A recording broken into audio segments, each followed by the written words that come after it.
থেকে শুধু সহজ করে একটু জানতে চাই যে বাংলাদেশ থেকে টাকা পাচার করা এত সহজ কেন? বিদেশে টাকা পাচার এবং দুর্নীতির টাকা বিদেশে পাচারের কথা মানে শুনছি তো অনেক দিন ধরেই।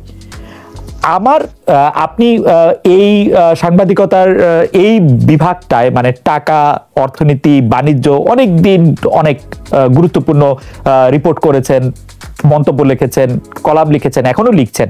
আমি আপনার কাছ থেকে শুধু সহজ করে একটু জানতে চাই যে বাংলাদেশ থেকে টাকা পাচার করা এত সহজ কেন? আমার দুদক নিয়ে আপনাকে প্রশ্ন একটু পরে আসছে যে বাংলাদেশ থেকে টাকা পাচার করা কেন এত সহজ, মানে যে কেউ ইচ্ছা করলে টাকা নিয়ে কেন?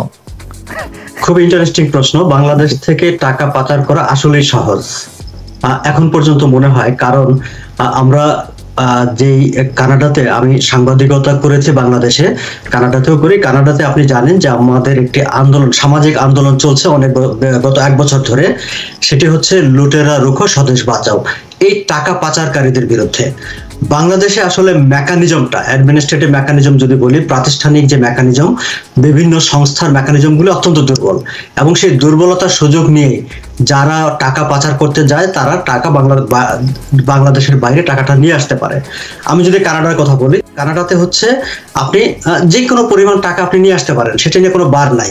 কিন্তু বার হচ্ছে যে $10,000 উপরে যদি কোনো টাকা আপনি সঙ্গে নিয়ে আসেন কিংবা ট্রানজাকশন হয়, সেটি আপনাকে ডিক্লেয়ার করতে হবে, এবং সেই ডিক্লারেশন ফর্মটাই হচ্ছে আসল। সেই ডিক্লারেশন ফর্মে আসলে জানতে চাওয়া হয় যে সেই টাকাটির উৎস কোথায়, কোত্থেকে আসছে, টাকাটি বৈধ কিনা, সেই টাকাটির জন্য প্রয়োজনীয় ট্যাক্স দেওয়া হয়েছে কিনা, এবং সেই কাগজপত্রগুলো তারা কিন্তু এখানে কানাডাতে সরকারি সংস্থা সেই কাগজগুলো দেখে যে বাংলাদেশ কিংবা বিশ্বের যে কোনো দেশের সংশ্লিষ্ট সংস্থা থেকে প্রয়োজনীয় কাগজগুলো এই টাকার এই ফান্ডের সঙ্গে আছে কিনা। এবং বাংলাদেশ থেকে খুব সহজেই যে কোনো পরিমাণ টাকা, এটি ট্যাক্সড মানি, সরকারি যে সংস্থা আছে সেই সংস্থার কাগজপত্রগুলো তারা সঙ্গে নিয়ে আসতে পারে, বা বাংলাদেশের বিভিন্ন সংস্থার ছাড়পত্র খুব সহজেই তারা সেটি নিয়ে আসতে পারে। আমরা তো এখানে অনেককে জানি, আমরা আন্দোলন করি, আমরা অনেকের বিষয়ে দেখেছি যে আমাদের কাছে কাগজ ছিল যে দুদকের নিষেধাজ্ঞা আছে যে তিনি দেশ থেকে যেতে পারবেন না, কিন্তু তিনি দিব্যি টরন্টো শহরে ঘুরে বেড়াচ্ছেন, তিনি টরন্টোতে বাড়ি করছেন, বিশাল বড় বাড়ি করছেন। কারণ জিনিসগুলো কিন্তু বাংলাদেশের যে প্রাতিষ্ঠানিক দুর্বলতা এবং প্রাতিষ্ঠানিক নথিপত্র, কাগজপত্র। সাগর ভাই, এটিকে একটু পরিষ্কার করবেন, মানে যখন তারাকে ডিক্লেয়ার করতে হয় $10,000 বেশি আনার সময়, তখন উনি ডিক্লেয়ার করার সময় যে সংশ্লিষ্ট সরকারি কাগজপত্র বা নথি দেখান, সেই নথিগুলি উনি কি জাল করে নথি আনেন, নাকি প্রভাব খাটিয়ে বা ঘুষ দিয়ে নথি ঠিক আছে এরকম লিখিয়ে আনেন, মানে নাকি দুটোই করেন? বাংলাদেশ থেকে বিদেশে টাকা নিয়ে আসার ক্ষেত্রে কঠোর বিধিনিষেধ আছে। কেউ চাইলেই একটা নির্দিষ্ট পরিমাণের বেশি টাকা নিয়ে আসতে পারে না, কিন্তু যখন মোটা অঙ্কের টাকা আসে এবং সেই টাকাটি যখন তারা কাগজপত্রের সঙ্গে দেখাতে পারে, তার মানে হচ্ছে যে সরকার তো আর সেখানকার সংস্থাগুলো কিন্তু এমনিতে, যেহেতু আইনে সেটি তাকে অ্যালাউ করে না এই ধরনের কাগজ দেওয়ার, কাজেই সেটি তারা, আমার ধারণা, আমি নিশ্চিত না, কিন্তু আমার ধারণা, আমি মনে করি যে তারা সেটাকে ম্যানেজ করে নিয়ে আসে। এবং যখন ম্যানেজের প্রশ্নটি আসে, ম্যানেজটি নানাভাবেই হতে পারে, প্রভাব দেখিয়েও হতে পারে, এবং অন্য উপায়েও প্রভাবটি ম্যানেজ করাটা হয়ে যেতে পারে। এই পর্যায়ে সাগর ভাই, আমি আপনার কাছে একটু জানতে চাইবো যে আর্থিক দুর্নীতি, বাংলাদেশ আর্থিক দুর্নীতি, সেটা টাকা পাচার হোক বা দুর্নীতি হোক, এবং এর পরিপ্রেক্ষিতে দুদকের ভূমিকা আপনি কেমন দেখেন বা আপনার কাছে কিরকম মনে হয়? আমি অ্যাডভোকেট খুরশিদ আলম সাহেব একটু আগে যে কথাটি বলছিলেন যে কেউ যদি একটি ভেগ অভিযোগ করে বা আমরা শুনেই তার বিরুদ্ধে তো দুদক তদন্ত করতে পারে না, ঠিক এই জায়গায় আমি যদি আমার অবশ্য দুটি ভিন্ন রকম দেশ, দুটি দেশের সঙ্গে আমি তুলনা করতে চাই না, কিন্তু জাস্ট উদাহরণ হিসাবে কানাডাতে কি হচ্ছে সেই জায়গাটা আমি শুধু উল্লেখ করতে চাই যে কানাডা ফিনট্র্যাক হচ্ছে যে কোনো সাসপিশিয়াস লেনদেন, মানে সন্দেহজনক যেসব লেনদেন, সেই লেনদেনগুলো নিয়ে তারা কাজ করে। এবং কানাডা রেভিনিউ, কানাডা রাজস্ব বিভাগ এবং ফিনট্র্যাকের ওয়েবসাইটে স্পষ্ট করে বলা আছে যে তোমার যদি কোনো লেনদেন নিয়ে কিংবা কারো সম্পর্কে কোনো রকমের মনে হয় যে তুমি সন্দেহ করছো যে সে সঠিক কাজটি করছে না বা সে আইন বহির্ভূত কাজ করছে, তুমি চিঠি লিখে আমাদের এই ওয়েবসাইটে যে কোনো জায়গায় তোমার নাম না বলে, এমনকি তুমি যদি সুনির্দিষ্ট অভিযোগ নাও জানো, যতটুকু জানো ইঙ্গিত দিয়ে তুমি এখানে আমাদেরকে তথ্য দিতে পারো, বাকি কাজটুকু আমরা করব। সত্যিকার অর্থে আমি মনে করি যে যারা দুর্নীতির বিরুদ্ধে কাজ করবে যেসব প্রতিষ্ঠান, তাদের জায়গাটা হওয়া উচিত এই জায়গায় যে তিনি বিন্দুমাত্র ইঙ্গিত পেয়ে, তিনি সামান্য যখন ইঙ্গিত পাবেন সেটি নিয়ে তার প্রতিষ্ঠান কাজ করবে এবং কাজ করে সেখানে দেখবে যে দেশের যে কোনো একজন নাগরিক সন্দেহ পোষণ করছে, সেই সন্দেহটি মূলক কিংবা অমূলক। কিন্তু যদি দুদক মনে করে যে কেউ তথ্য প্রমাণ নিয়ে সবকিছু তৈরি করে দুদকের কাছে দেবে, এই মানসিক অবস্থাটা যদি দুদকের থাকে, তখন কিন্তু দুদক কতটা সক্রিয় সেটি নিয়ে সন্দেহ পোষণ করার যথেষ্ট সুযোগ থাকে। এবং আমরা পেছনের কার্যক্রম থেকে দুদককে কিন্তু প্রশ্নের জায়গায় রাখি, দুদককে একেবারেই আমরা ছাড় দিতে পারছি না। আমরা সাগর ভাই এইটা নিয়ে এই প্রশ্নটি আমরা অ্যাডভোকেট খুরশিদ আলম খানকে করতে চাই।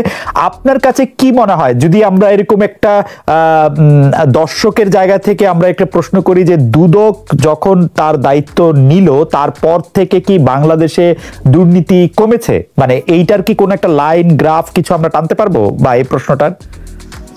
আমরা তো বরং দেখছি যে অনেক বড় বড় দুর্নীতি হচ্ছে, অনেক মোটা অঙ্কের দুর্নীতি হচ্ছে, এবং সেই দুর্নীতিগুলো আসলে মিডিয়াতে আসছে। নট নেসেসারিলি যে দুদক খুঁজে বের করে তারপর সেটি মিডিয়ার সামনে আনছে, বিষয়টি কিন্তু এরকম না। খালেদ, আপনি খেয়াল করবেন যে গত কয়েক বছরের বড় বড় দুর্নীতিগুলো, এমনকি আমরা বেসিক ব্যাংক নিয়ে এত আলাপ আলোচনা করি, সেটি নিয়ে কিন্তু আমরা দুদকের জায়গাটা কিন্তু এখনো পরিষ্কার না যে দুদক সেটা কোন জায়গায় আছে। আমরা আরো অনেকের বিষয়ে জানি যে আমরা যাদেরকে কানাডাতে ঘুরতে দেখি, যাদেরকে নিয়ে বাংলাদেশের পত্র পত্রিকায় সংবাদ পরিবেশিত হচ্ছে, কিংবা বাংলাদেশের পত্রিকায় এখনো সংবাদ পরিবেশিত হয়নি, এমন লোকদের ব্যাপারেও কিন্তু আমরা দুদকের কোনো অবস্থান কিংবা সরকারি কোনো তদন্তকারী সংস্থার কোনো অবস্থান দেখতে পাই। সাগর ভাই, আপনাকে অনেক ধন্যবাদ। আমি একটু অ্যাডভোকেট খুরশিদ আলম খানের কাছে আসতে চাই। অ্যাডভোকেট খুরশিদ আলম খান, আমরা আশা করছি যে সাগর ভাইয়ের কথা আপনি শুনতে পেয়েছেন।